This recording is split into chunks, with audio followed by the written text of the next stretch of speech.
Bom dia pessoal, Boa tarde, boa noite. Hoje a gente vai trabalhar Geografia do Brasil. É um assunto muito importante, cai muito em concurso, cai em Enem, cai em prova vestibular e a gente tem que ter um pouco de cuidado com esses dois assuntos. Hoje a gente vai trabalhar relevo e hidrografia. É um assunto muito importante, então vamos ver todos os detalhes. Beleza. Professor, o que é relevo? O relevo, pessoal, é a ocupação, certo, de um espaço em determinado local, seja no Brasil, na África, na Ásia, não importa. É a ocupação de determinado local, certo? Mas para essa ocupação houve um processo histórico, houve uma ocupação onde houve alterações com o passar do tempo. E vamos entender no Brasil como houve essas alterações. Bom, no Brasil, essa ocupação do espaço, ela não há desdobramentos modernos. Grave isso na sua cabeça, não há. O que é desdobramentos modernos?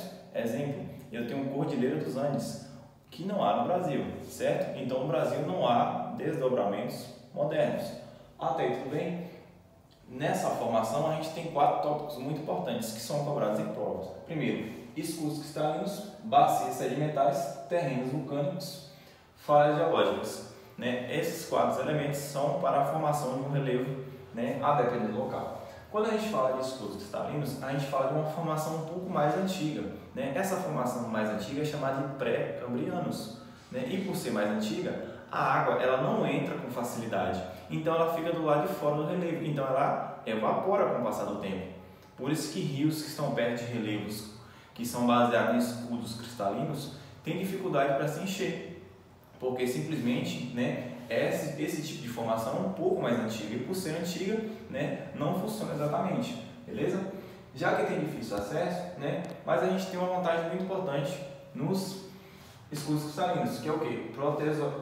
Protesoróico, que é o quê? Recursos minerais. Por ser recursos minerais, a gente tem uma grande vantagem no Brasil, certo? A gente tem o famoso quadrilátero ferrífero em Minas Gerais, que é para quê? Para a extração de ferro. Desde a época do período pré-colonial até o período colonial e tudo mais, a gente tinha esse famoso recurso mineral, certo?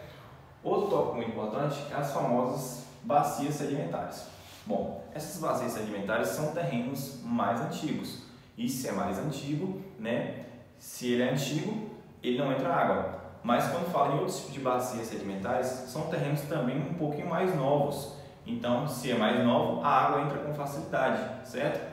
Lembrar, se caiu o escudo cristalino, a água não entra com facilidade. Caiu bacias sedimentares, a água entra com facilidade naquele tipo de vegetação, aquele tipo de relevo, certo? E a gente tem um ponto muito importante, a gente tem reservas fósseis, e por ter reservas fósseis, a gente tem a extração de petróleo nesse tipo de bacia sedimentar, certo? Logo após isso, a gente tem terrenos vulcânicos. Bom, o terreno vulcânico no Brasil é muito importante, porque é grandes extensões de terra, que tem uma característica muito importante, que é a famosa terra roxa. A terra roxa, pessoal, é aquela terra que é boa a plantação, onde na época do pré-colonial, das capitanias hereditárias, os portugueses eles plantavam em terras boas. Só que saber se era terra roxa ou não, se o fruto desse produção. E as únicas 2 capitanias que sobreviveram foi a de Pernambuco e a de São Vicente. Grave isso, terra roxa, boa plantação. Quem mexe com negócio de gado sabe muito bem o que significa essa terra roxa ou terra roça, certo? Logo depois disso a gente tem falhas geológicas, que é o quê? É o lineamento de terras. Por ter esse lineamento de terras no Brasil, não há muitos casos de tremores. Recentemente a gente teve aqui na Bahia, em algumas cidades do sudeste da Bahia, mas raramente a gente tem certos casos de tremores no Brasil. Por raramente ter, a gente só teve uma morte, graças a Deus, que foi um deslizamento que teve, o menino estava dentro da casa e ele acabou falecendo, certo? Então estamos mais tranquilos com esse processo. E para a gente cair depois dessa formação, a gente tem a famosa classificação.